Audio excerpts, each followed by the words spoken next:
দেশের গণতন্ত্রকামী মানুষরা এখন কারাগারে, আর টেন্ডারবাজ, তদবিরবাজ, ধোঁকাবাজ, সিন্ডিকেটবাজ, চাঁদাবাজ আর ঋণ খেলাপিদের দৌরাত্ম্য এখন চরমে। আওয়ামী লীগ যেন এমনই ওয়াশিং মেশিন যে এর ভিতর দিয়ে ঢুকলে লুটেরা, হরুলুটকারী, টাকা পাচারকারী, মহা দুর্নীতিবাজরা সাফ সূত্র হয়ে যান।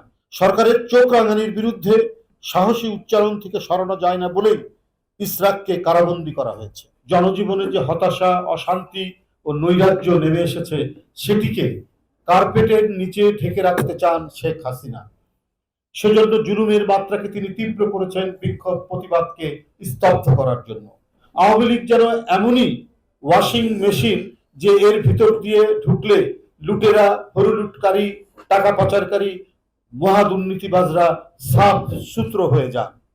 শীর্ষ ব্যবসায়ী কোনো অনুমতি না নিয়ে বিদেশে অর্থ সরিয়ে বিনিয়োগ করতে পারে। নিয়ম নীতি না মেনে ক্ষমতা ঘনিষ্ঠের কাছে হাজার হাজার কোটি টাকার ঋণ দেওয়া হয়েছে। ঘনিষ্ঠদের কাছে হাজার হাজার কোটি টাকা ঋণ দেওয়া হয়েছে। ফলে ব্যাংকিং খাতে চরম অব্যবস্থাপনা।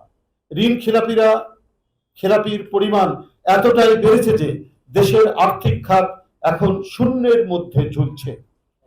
যে কোনো সময় এক ভয়ঙ্কর ক্র্যাশ ল্যান্ডিং হতে পারে।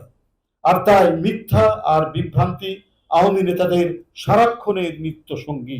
মানুষের মনোযোগকে ধূসর ও বিভ্রান্ত করার জন্য মিথ্যার আশ্রয় নিয়ে অবিরাম বক্তব্য, বিবৃতি দিচ্ছে ওবায়দুল কাদের সাহেবরা। অথচ বিরোধী নেতার প্রতি রীতি ও শালীনতা উপেক্ষা করে ক্রমাগত বিষোদ্গার করে যাচ্ছে প্রধানমন্ত্রী শেখ হাসিনা, দামি প্রধানমন্ত্রী আর দামি মন্ত্রীরা। বিরোধী দলের কথা বলা, স্বাধীন মত প্রকাশ করা যেন আওয়ামী লীগের নীতি বিরুদ্ধ।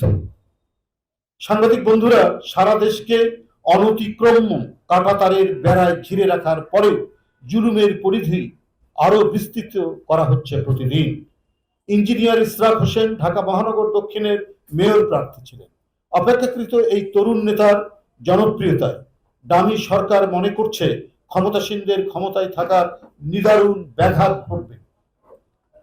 ইসরাক হোসেন, যার বাবা এদেশের একজন প্রখ্যাত মুক্তিযোদ্ধা এবং একজন প্রখ্যাত রাজনীতিবিদ, যিনি বিভিন্ন পর্যায়ে মন্ত্রিত্ব করেছেন এবং ঢাকার মেয়র হিসাবে দায়িত্ব পালন করেছেন, তার পুত্র ইসরাক হোসেন, সে তার এই তরুণ বয়স থেকে অত্যন্ত জনপ্রিয়। জনগণের সাথে তার ঘনিষ্ঠতা এবং তার এলাকার মানুষ, বিশেষ করে ঢাকা মহানগর দক্ষিণ এবং সারা মহানগরী সাধারণ মানুষের সাথে এক অভূতপূর্ব মিথস্ক্রিয়া তার সবসময় হয়ে থাকে। তাকে গ্রেপ্তার করে নিয়ে যাওয়া হয়েছে। ইসরাকের সাহসী নেতৃত্বে আওয়ামী শাসক গোষ্ঠী অস্বস্তি বোধ করছে। দামি সরকার বিরোধী দলের নেতাকর্মীদের স্থায়ী ঠিকানা চিরস্থায়ী করতে চাচ্ছে কারাগারকে। তাই প্রকৌশলী ইসরাক হোসেনকে গতকাল পল্টন থানার একটি মিথ্যা মামলায় জামিন না দিয়ে সরকারের নির্দেশে কারাগারে পাঠানো হয়েছে। রাষ্ট্রীয় পেশি শক্তির জোরে চলছে বিরোধী দল দমনের কর্মসূচি। তারপরেও টলিয়ে দেওয়া যায়নি গণতান্ত্রিক আন্দোলনে নেতাকর্মীদের দৃঢ় অঙ্গীকার। প্রকৌশলী ইসরাক হোসেনের মতো একজন প্রতিশ্রুতিশীল বিএনপি নেতাকে গ্রেপ্তারের ঘটনা বর্তমান সরকার সৃষ্ট নৈরাজ্যের চরম দৃষ্টান্ত। সরকারের চোখ রাঙানির বিরুদ্ধে সাহসী উচ্চারণ থেকে সরানো যায় না বলেই ইসরাককে কারাবন্দী করা হয়েছে। দখলদার সরকার কণ্ঠের স্বাধীনতা সীমায়িত করতে অক্লান্ত চেষ্টা করে যাচ্ছে, কিন্তু তারপরেও জেগে উঠছে বাংলাদেশ। মানুষের ক্ষোভের আগুনে ফ্যাসিবাদ ছাই হয়ে যাবে। আদালতের স্বাধীনতা থাকলে দুর্বল গদবাঁধা সাজানো মামলায় প্রকৌশলী ইসরাক সহ এদেশের বিপুল সংখ্যক বিএনপির নেতাকর্মীকে অকারণে মিথ্যা মামলায় ফরমাইশি সাজা প্রদান ও আটকে রাখতে পারত না। দেশের গণতন্ত্রকামী মানুষরা এখন কারাগারে, আর টেন্ডারবাজ, তদবিরবাজ, ধোঁকাবাজ, সিন্ডিকেটবাজ, চাঁদাবাজ আর ঋণ খেলাপিদের দৌরাত্ম্য এখন চরমে।